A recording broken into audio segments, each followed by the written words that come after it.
Hablemos de algo distinto con Leopoldo Monterrey, autor de la novela Con amigos como tú.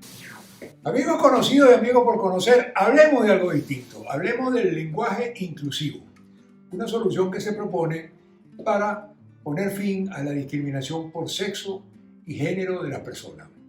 Discriminación por sexo es la del hombre hacia la mujer y por género la del hombre y la mujer hacia aquellas personas que no viven su sexualidad de acuerdo con su sexo biológico. Ambas discriminaciones son muy antiguas. La discriminación por sexo, prehistórica, pero se hizo particularmente manifiesta, sobre todo en el lenguaje, a raíz de la Revolución Francesa y la Declaración de los Derechos del Hombre y el Ciudadano. Porque ese título ha podido incluir a las damas, porque el hombre alude a la especie humana y ciudadano es un sustantivo gramaticalmente neutro que ha podido incluir a las mujeres. Pero esa no era la intención de los revolucionarios franceses. Tanto no era esa la intención que una escritora propuso la aprobación de otra declaración que tituló la Declaración de los Derechos de la Mujer y la Ciudadana y la pasaron por la guillotina. Otra cosa curiosa es que la Declaración de Independencia de los Estados Unidos, 13 años antes, en 1776, tampoco consagra la igualdad de los derechos del hombre y la mujer. Todavía hoy la Constitución norteamericana no incluye, no consagra el tratamiento igualitario ante la ley de los hombres y las mujeres. Por lo que se refiere a la discriminación por género, igualmente muy antiguo, por siglos, la homosexualidad fue considerada un delito y un pecado sancionado con la muerte. Es reciente la salida del closet a fines del siglo XX y ahora el orgullo gay en el siglo XXI, que los homosexuales comienzan a vivir abiertamente su homosexualidad y sus preferencias sexuales. Pero bueno, vamos a hablar del lenguaje, que es mi tema. En materia de lenguaje y la discriminación y el lenguaje inclusivo, es muy importante tener en cuenta la diferencia entre el concepto de sexo y el concepto de género. Son dos cosas diferentes de cuya confusión surgen muchos problemas que se tratan de resolver con el lenguaje inclusivo. Fíjense, el sexo es un concepto biológico, es la condición física, anatómica que permite distinguir los hombres de las mujeres. Y género es un concepto que se refiere a la forma como los seres humanos vivimos nuestra sexualidad. Pero ese concepto de género gramaticalmente no es la única acepción de la palabra género, porque en castellano hay géneros musicales, hay géneros literarios, y eso no tiene nada que ver con sexo ni con hombres y mujeres.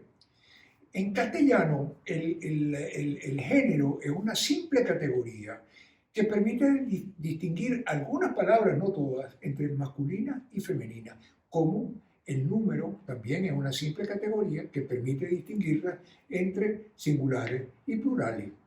Hay categorías de palabras que son todas femeninas, como por ejemplo, las letras son todas femeninas, incluyendo la O, que suena tan masculina, y los números son todos masculinos, desde el cero hasta el infinito, pero eso no significa que las letras sean hembras y los números sean varones.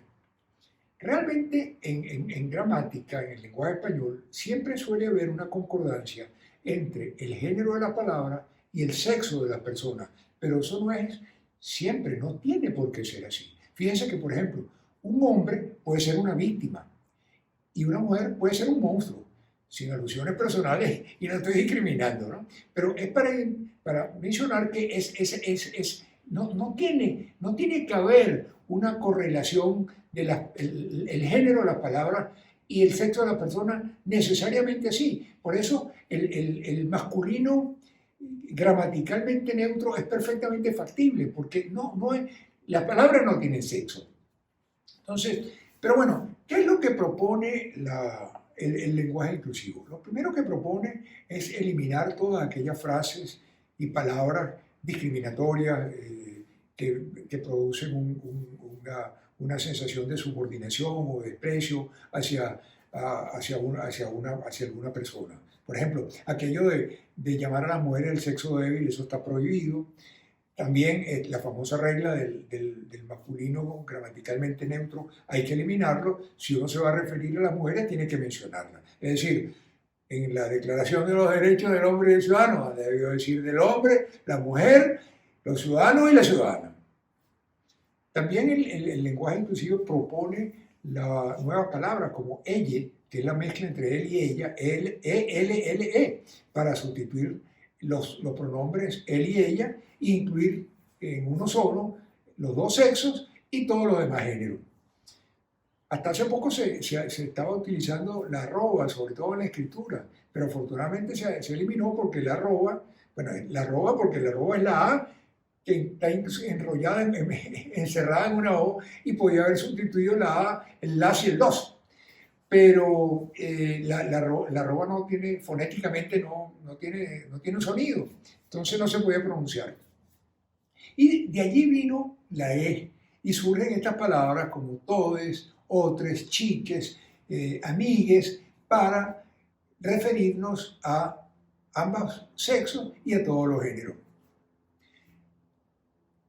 Esta solución del cambio de las letras es muy traumática para la gramática, porque en gramática castellana existe una regla que es la correlación de la concordancia entre el nombre o el sustantivo, el artículo, el pronombre y los adjetivos que lo califican. Por ejemplo, si yo voy a hablar de una casa blanca, yo tengo que decir la casa blanca, no puedo decir la casa blanco o la casa blanco, lleva una concordancia de número y género. Entonces, si por ejemplo en la palabra estudiante ocurre lo mismo que ocurrió con la palabra presidenta, se convierte en estudianta, pues no deberían haber estudiantes, mujeres que sean brillantes, ni inteligentes, ni delincuentes aunque cometan delitos, porque si se llaman estudiantas, deben ser estudiantas brillantes, inteligentes y delincuentes. ¿Qué dice la Real Academia de todo esto? Bueno, lo primero que dice es que estos cambios son innecesarios porque el lenguaje no es discriminatorio, el lenguaje no es sexista. Somos nosotros los que usamos el lenguaje quienes discriminamos. Segundo, dice que atenta contra la economía del lenguaje porque obliga a usar más palabras para expresar las mismas ideas. Y por último, dice que afecta la oratoria, perjudica la oratoria, la lectura y la escritura. De manera que la Real Academia no está nada de acuerdo. Yo estoy de acuerdo con la Real Academia. Yo creo que además de ser innecesario, podría ser inútil. Podría ser como el caso del chiste del hombre que se entera de que su mujer le monta los cuernos en el sofá y decide vender el sofá. Esa no es la solución. Y perdónenme que el ejemplo sea un poco serio, pero yo creo que es descriptivo. Entonces, a mí en realidad lo que más me preocupa de todo este asunto del lenguaje inclusivo es que puede conducir a una total indefinición sobre todo para los niños y jóvenes en cuanto a su identidad sexual, y eso me preocupa porque no sé qué tipo de sociedad podría producirse como consecuencia de esa falta de definición. Y por otro lado, los hombres también podemos sentirnos discriminados. Fíjense, por ejemplo, lo que hacemos deporte. ¿Por qué nos van a decir deportistas y no nos dicen deportistas? ¿Por qué a los artistas hombres no los llaman artistas? Y a las estrellas, estrellos. Señores, he hablado mucho. Muchísimas gracias por acompañarme y pronto volveremos a hablar de algo distinto. Si te ha gustado este video, compártelo en tus redes. Y recuerda que los anteriores videos de Leopoldo los puedes ver en su canal de YouTube, Leopoldo Monterrey.